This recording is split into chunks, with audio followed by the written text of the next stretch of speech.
This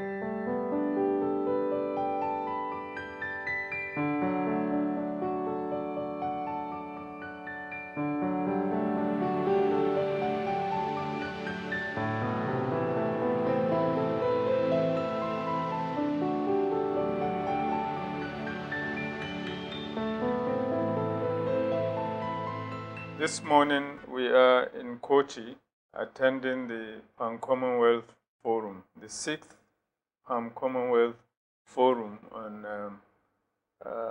access and success in education. And with me today is Professor Chandra of the Open University of Sri Lanka, who also doubles as the COL UNESCO Chair in Distance Education. We are going to discuss the role of ODL in teacher education. So you are welcome, Prof. Thank you very much. Thank you. Please, can you start by telling us more about what you do at the Open University of Sri Lanka? Okay, I'll be brief. I have been the Dean of the Faculty of Education and professor for about 13 years, where I was, most of our educational programs are teacher education programs. So, because we are basically developing teachers for the system, and we also have a problem of not being able to manage, development of teacher education quickly enough. So, our responsibility is to train these teachers. So, our advantage and the advantage for the teacher education students is that they can be in their own areas, own schools, and follow our teacher education programs. Okay, I know from the name it is an open university, but how do you do it? What models or approaches do you adopt in training teachers? Of course, we started with the correspondence model, where we developed the print materials, we posted them to the students, and we had occasional face-to-face sessions, which we call day schools. But we have quite a widespread system of centers, study centers. We have one in every district of the country. It's a small island, but we have one center in every district. So for those day schools, the teachers will come either for a day or 2 a month and attend face-to-face sessions. They come with their problems, they get clarifications from the tutors. So we have been managing well. But now we have moved much further. We are mostly using the multimedia model. We use, in addition to print materials and face-to-face sessions, we use audio, video to a large extent, and some of our programs and some of our courses are online. But we give the option to the student. Do you want to go totally online, or do you want to do some of the courses online, the others in the traditional model? So you have a combination. It's a blended model. Blended model. Now, how do you assure quality in that kind of context? I expect that your students are many and they are not always with you. Some are following online courses. Some are in outreach stations. How do you assure quality? Yeah, we have, because our structure is such that it's something like a decentralized model also. So we have either regional officers or project officers who are handling these centers. We also have a large pool of academics who are drawn in from the area. We bring them for training, occasional training. Before we start a program, we bring them for training. We have the usual teaching practice, practicum, in schools, in their own schools, where they are being supervised by the master teachers as well as being mentored by a senior teacher in the school. In addition, because we want to be very objective, we want to know about the quality, we evaluate the teaching of these students. We organize it by university academics. They are brought to a center larger center, and the university academics would explain to them what they have to do, and then they are visited by the school in their schools and evaluated. Okay, there was an interesting point made by one Professor Franks of the Open University of the UK about the quality of open university qualifications in the UK, where performance was from the accreditation done judged to be the best, in fact better than the performance in quality, in conventional circumstances. Yes. Do you find the same?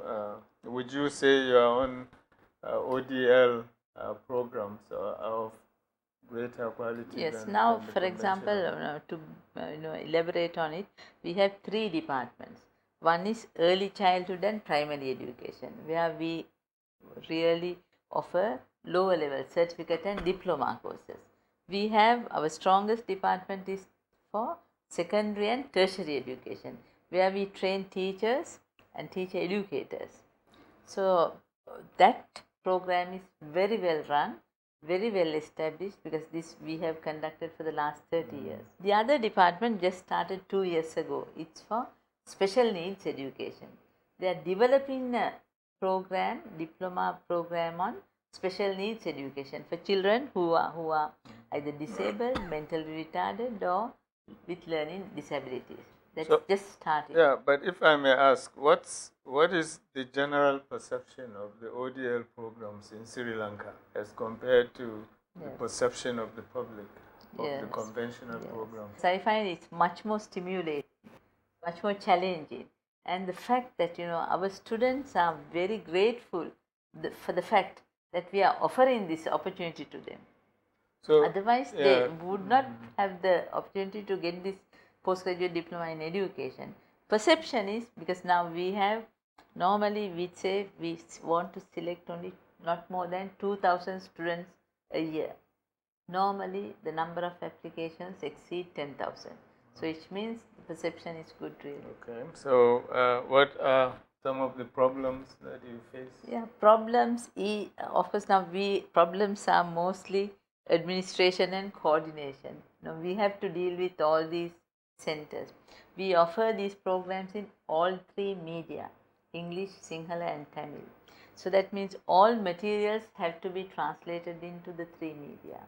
We have to find academics, tutors, master teachers competent in these 3 media for most of the districts. It's a lot of coordination, lot of administration. So, but still we managed to do it, and now the system has improved recently because we have a MIS system, management information system. We are using a lot of electronic communication, but I would say it really eats into the time the academics can spare for their research work. That's a very big. So how do you cope with the? Yes, we have a system of where we appoint temporary lecturers, project assistants to help the lecturers in this mundane work. But still you want to ensure that the work is going on well. Yeah. So the academics have to keep on monitoring and evaluating the work. But at the same time we can't say the workload is too heavy. Our research is restricted, because that was the only opportunity available for them to enroll in this program, because they can't come for full-time study program. And of course, being an emeritus professor who has worked for many decades in conventional universities and who is now in an ODL open system, you have the benefit of the 2 worlds. How do you compare the 2 in terms of advantages and disadvantages? So maybe, perhaps when I reflect back on my career, I think the point at which I decided to join the Open University was, because I felt, we were going through the same routine in the conventional system.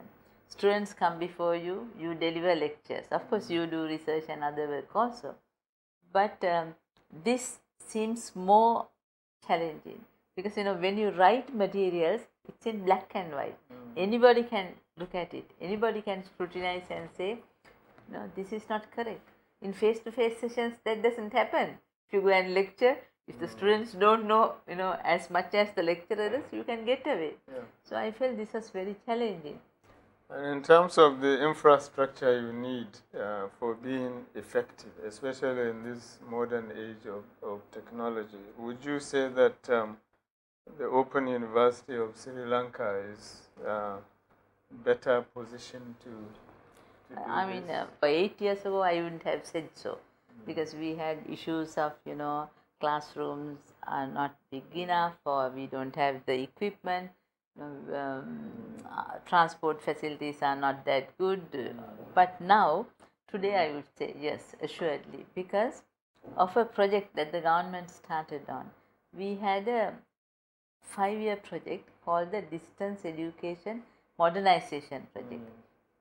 A huge amount of money was borrowed from the Asian Development Bank, and major part of it was given to the Open University to develop the distance education area. And it also established completely connected, full-fledged computer centers in all provinces, in all districts really.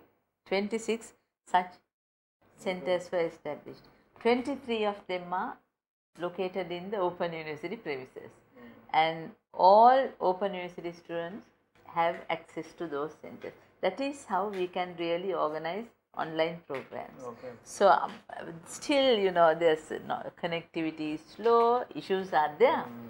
But I think this is really a wonderful situation now for the Open University to make use of. If you were to redo your graduate education, which approach would you opt for? Is it I would definitely ODL go for the blended model. Not model. Totally ODL where I don't see any lecturer, but I'll go for the blended model.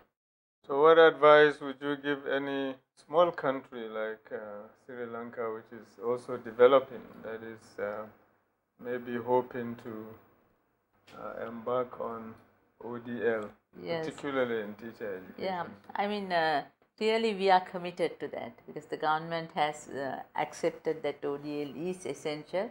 That's why they, the total amount of money spent was $60 million on this project. And we got external consultants, foreign consultants working with us. So the government is committed to ODL as well as to IT in education. So our major problem is that we don't have enough teachers who are competent to use computers. So, but that has to be, overcome gradually. But well, hopefully it will thank you very much, Professor Chandra. It's been a pleasure talking to you. Certainly, you are a guru in ODL. Thank you very much. Thank you. And thank you, viewers. We've been talking to Professor Chandra Gunawardena, who is an emeritus professor from the Open University of Sri Lanka, and also the Commonwealth of Learning UNESCO Chair in Distance Education.